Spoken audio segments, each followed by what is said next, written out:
Sige po. Ayan, isang magandang araw sa mga mag-aaral na nasa ikalimang baitang. Magandang araw po. Ayan, parang mahina naman yung ating paraan ng pagbati. Isang magandang araw sa mga mag-aaral na nasa ikalimang baitang. Magandang araw po. Okay, maraming salamat sa inyong napakasiglang pagbati. Para sa araw na ito, tayo ngayon ay dadako sa isang tula na pumapatungkol sa isang nanay. Pero bago po yan, inaanyayahan muna ang bawat isa na tumayo para sa ating pambungan na panalangin. Hindi maaaring mo pangunahan ng ating pambungan na panalangin. Hindi po kayo marunong magdasal. O sige, punta po kayo dito sa harapan tapos tuturuan kita kung paano magdasal. O, pakinggan muna natin siya para maramdaman po niya yung presensya ng Panginoon. Sige, magsaya ako sa mga tayo. Sa kanyang mga anak, ng Espiritu Santo. Amen. Sige, sabihin mo na naman ako. Panginoon, maraming salamat po sa araw na ipinagkaloob ninyo para sa amin. Gabayan niyo po ang lahat ng mga kaguruan at ang lahat ng mga mag-aaral. Turuan niyo po kami na makinig sa aming guro upang kami ay may matutunan hanggang sa aming pagpapit. Ito po ang aming samo at dalangin sa pangalan ni Jesus. Amen. Sa pangalan ng Ama, ng Espiritu Santo. Amen. Sige, maaari ka naman po. Maaari nang magsiupo ang lahat. Muli isang mabiyaya hapon sa mga mag-aaral na nasa ikalimang baita. At yung sa pagpupo na walang namang puri ng mga kala na maaari magbigay sa atin ng isang mabilis na pagkantala para sa ating talakayan. Sige, pakicheck muna yung ilalim ng inyong mga upuan. Kung mayroon pa kayo nakikita mga kala, pakipulot muna, tilagay muna sa inyong mga okay?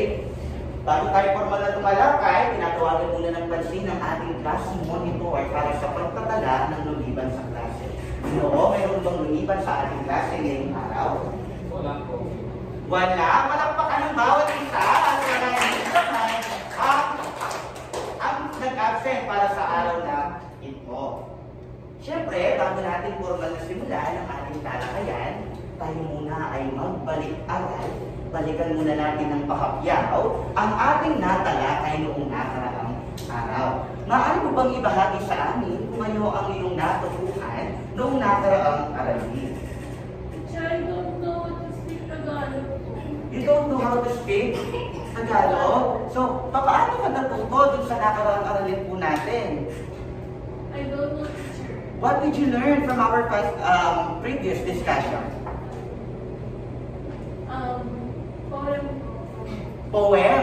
Poem means sanaysay or it's about tula. When we say tula, it's about poem. So ano po yung tula na napag-aralan natin noong nakaraang araw? Sige, di mo say something? No po, wala. So, before we proceed on our next discussion, sige, para malinaw lang, yung huling tula na napag-aralan natin ay patungkol kay tatay. Ngayong araw na ito, saan kaya pumapatungkol ang ating panibagong talakayan? Mayroon akong inihandang mga ilang mga katanungan na maaaring magbigay sa inyo ng pahapyaw na ideya sa kung ano po ang ating panibagong talakayan. Unang katanungan, gaano ka kalapit sa iyong ina o nanay? Yan, sige, tanungin muna ninyo ang inyong mga sarili. Gaano kaya kayo kalapit sa inyong mga ina o inyong mga nanay? Ano ang relasyon ninyo sa inyong mga nanay? May malalim ba kayong hidwaan ni nanay sa kasalukuyan? Maayos naman ba ang inyong pakikitungo sa inyong nanay? May maayos ba kayong relasyon ni nanay sa kasalukuyan? Ikalawa, ano-ano kayang mga bagay ang ginagawa ni nanay sa iyo na lubos mong ipinagpapasalamat? Ano yung mga pag-ugali, mga katangian ni nanay na lubos ninyong ipinagpapasalamat? na ipinakikita niya sa pang-araw-araw ninyong pamumuhay. At para sa ikatlong katanungan, sa paanong paraan kaya natin o sa paanong paraan mo na ipakikita ang pagmamahal mo kay nanay? Para sa araw na ito, tatalakayin natin ang tulang pinamagatang ang kwento ni Ina ni John Enrico Torralba. Babasahin ko ng isang beses ang tula ng magaganap ng may emosyon upang lubos ninyong maunawaan. Ang gagawin lamang ninyo ay umupo at makinig. Handa na ba ang lahat? Opo! Bakit paano mo na sumasagot? Handa na ba ang lahat? Yes po! Okay, so sisimulan na natin ang kwento ni Ina. Ang kwento ni Ina ni John Enrico Torralba. Hanggang ngayon, banyaga pa rin sa akin ang kahulugan ni Ina. Tila siya manok na naglalakad ng liwanag sa pagdating ng umaga. Kinigising kami sa sagitsit ng almusal na niluluto sa kusina. Nagagalit at nagmumura kapag hinihiling namin ipag-init kami ng tubig. Pero, ayun, kanina pa naghihintay sa banyo ang tuwalya at maligamgam na tubig ang paligo. Madalas, sa oras ng pagkain, ay tila siyang artista sa vaudeville at nasasakop niya ang buong bahay na tila ilaw ng gasera. Sa pagkukwento tungkol kay ganoon na ginanito si Ganire. Can I translate it? Okay. Since I am major, oh, I'm so sorry. You don't understand? Since I am major in Filipino, I will try my best to translate it in English. But you need to, of course, embrace the reality that our subject is Filipino. Oh, later on, I will teach you the translation for this course. Are we good with that? Okay, so just take it. Sabi ng pagpapatuloy, madalas sa oras ng pagkain, ay tila siya artista sa vaudeville. At nasasakop niya ang buong bahay na tila ilaw ng gasera. Sa pagkukwento tungkol kay ganoon na ginanito si Ganire, sa opisina habang tumatalsik ng mga butil ng kanin mula sa tubig, mula sa kanyang bibig.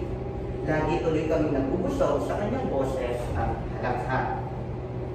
Ay, Ina, hindi lamang gutom namin ang kanyang itinatawid, pati ang mga pangarap at kinabukasan.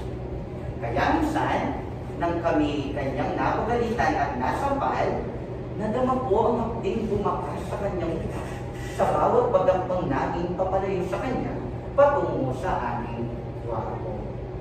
Parang may malaking pasa sa kanyang pisngi nang isara namin padabo ang aming pintuan. Hindi ko mahinuha ang gabi niyon. Tila siya magnanakaw ng pasukin niya ang aming kwarto. Hindi para alamin ang aming mga lihim na nikinit, kundi para siguraduhin na kami ay maayos sa pagkakahinga. Okay? So, tingnan natin kung may natutunan kayo mula sa tula. Anong katangian na ipinamalas ni nanay sa tulang aking binasa?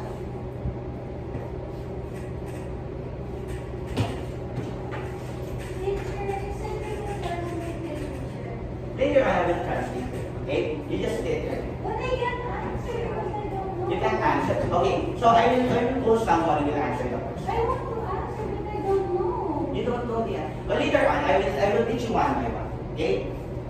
Sige, sino po maaaring sumagot? Ikaw, dahil nakapagsasalita ng Tagalog at marunong ka ng mga Tagalog. Anong katangian kaya ipinamalas ni nanay sa tulang aking binasa? Nababatid ko na siya lamang hindi nakaiintindi dahil siya lamang ang nagtaas ng kamay sa kalagitnaan ng aking pagkukwento. Nangangahulugan na kayo pong lahat ay nakinig at may natutunan. Okay? So later on, I will teach you, we'll go outside. Okay?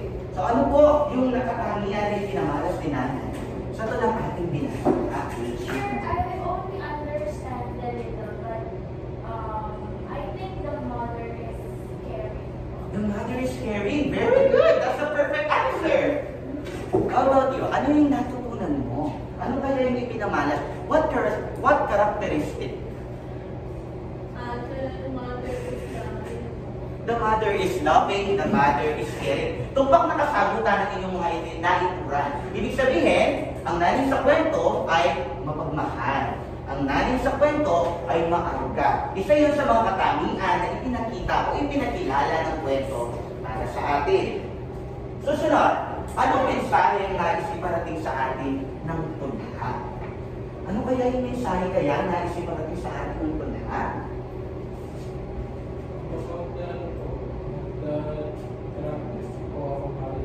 Characteristic of a mother, pag-uugaling mayroon ng isang ina, considered, very good. How about you? Ano kaya katangian o ano ang mensahe nais iparating sa atin? You don't like to listen? Why? It's so hard. It's so hard? Do you want to transfer right here so that I will... No. If it's so hard, okay, you just stay right here, okay? So, ano kaya ang mensahe na iparating sa atin ng tula? Anyone? Anyone who wants to answer? Teacher, Sandra is sleeping. Sandra is sleeping. Hey, Sandra. Excuse me. You're still sleeping? Oh, you stand up. Can you stand up? Can you stand up first? Can you stand up first, Sandra? Say hi to me, Sandra. Hi, Sandra. Oh, you stand up, Sandra. I'm also hungry. Okay, I'll listen first, okay? Later on, I will give you some tokens if you listen to our discussion. Okay? So you need to listen first. Okay? For our next question, so para sa iyo, anong pag-uugali ng isang ina ang hindi mo matatawaran? What is matatawaran, sir? Matatawaran is you're being so thankful for it. What characteristic do your mother na hindi mo matatawaran? Meaning, you're so thankful that your mother has that attitude. Anyone? Is it like the forgiveness po? The forgiveness? Correct, the forgiveness. The unending forgiveness that leads The into mother love. is not the children po, right? Yes, the mother loves the children so much. How about the others? Paano po yung iba? Sige, baka maaari kong magbahagi. Teacher, the mothers love the children. The mothers love the children just like the answer of the other one. Okay, lahat ng inyong mga itinuran, all the answers that you said are correct. Okay? Upang matukoy natin kung talagang naramdaman ninyo yung pagmamahal, meron tayong mga dapat tandaan sa kung paano tayo magiging mabuting anak. Una, laging maging masunurin sa magulang. Be obedient always to your parent. Again, be obedient always. Next, maging marespeto at maging mapagmahal. Be respectful and loving. Okay? That's the first one, be obedient. The second one, be respectful and be loving. Third, panatilihin ang mabuting pakikipag-usap. The good communication you need to have with you and your parents. Last one, ibigin ng higit sa paman. Ibigin ng magulang ng higit sa paman. Love your parent unconditionally. Do you understand? Okay. So for our group activity or pagtatanggaw atin, kayo ay bubuhit ng isang bagay na sumisimbolo sa isang ina. Ano bang bagay maaaring ibuhit? Mayroon kayong 10 minuto upang matapos ang gawain at isa sa inyong mga miyembro ang tatayo sa harapan upang ipaliwanag ang inyong iginuhit. Naiintindihan ba? Do you all understand? Buhit, you need to draw a representation of your mother. Then after 10 minutes, one of your members will stand in front to explain why did you draw that picture. Okay? Teacher, I don't have mom anymore. You don't have mom anymore? Or how about your other classmates? Maybe they have their mom so that they will help you how to draw and help you. Okay? So your 10 minutes will start now. Can you give example po, sir? Can I example, just like, for example, a flower. A flower is very beautiful, just like Can you draw it on the... Can I draw it on the foil?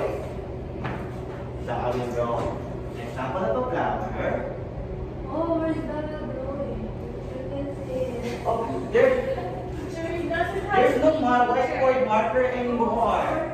Is it long bond paper po? Yes, it is long bond paper. Sir, Okay. it's our mistake. Who is your group mate? Your group mate in our subject. Okay, the Filipino. Our Filipino subject. Sir, Axel is absent. Oh, this is an example of a flower. Here, oh. Sir, Robin. Hey, okay, you need to settle down, everyone. Okay, stop for a minute. Okay, settle down, everyone. Okay, just focus on what you're doing, okay? We still have 5 minutes. We still have 5 minutes. Teacher, Jenny wants to present, but I want to present too. But you said only 1 presenter. You, excuse me, I sorry. want to, Jenny wants to present, but I also want to. Okay, both of you can present it. Okay, there. Oh, kasi I don't like you with me. Okay, so settle down, everyone. Settle down. Just focus on what you're doing. You like to dance? Oh, but dancing is not a topic for today. Okay, settle down, everyone. Okay, tahimik.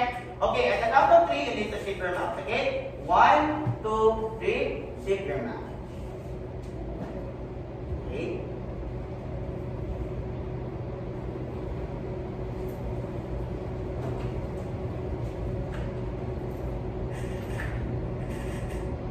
Okay, so ngayon, tatawag na tayo ng isang presenter mula sa unang pangkat na magpapaliwanag dito sa harapan. Sige, maaari mo nang ipakita sa inyong mga classes. You don't want to present? Come here, I will help you how to present. Okay? Yes? I'm so sorry.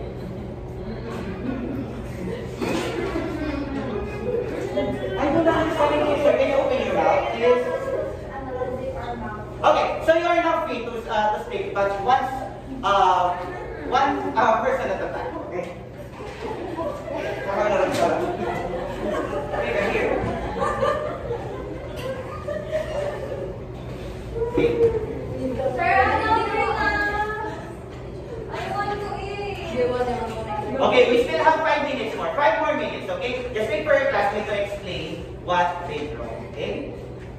So, di ba nakakaintindi ka ng Tagalog? So, isa lang kanina, yung hindi masyadong nakakaintindi ng Tagalog. So, ibig sabihin, alam mo kung paano magpaliwanag ng Tagalog. Okay? While she's speaking, habang siya nagsasalita, wala mo nang sasabay sa kanya, okay? Just stay on your seat. Nag-draw po ako ng gingerbread. So, yan yung representation ni Mami para sa'yo, okay? Tsaka ng picture. Christmas tree. Christmas tree. So, bakit yan yung i-drawing ninyo? Because it's yummy. Is it yummy? So, your mom is yummy. And Christmas is happy. Christmas is? Happy. Is happy, okay? Very good. Can you please give her a round of applause? Okay, so since it's time already, the other group will present tomorrow. But for your assignment, for your assignment, gagawa kayo ng isang sulatin na nakapatungkol sa inyong nanay at isusulat ninyo sa inyong papel kung anong pangalan ng inyong ina, ilang taon na siya, at ibigay ang kanyang mga pambihirang katangian. Isusulat ninyo ito sa inyong notebook at babasahin bukas sa harapan ng klase. So you will give some basic information about your mother. Her name, her age, the quality that she has, and you will write it on your notebook. Do you understand? Okay, so since it's time already, you need to wait for your next teacher. Just stay on your seat and wait for your next teacher. So that's all for today. Maraming salamat. Thank you so much for listening. God bless you.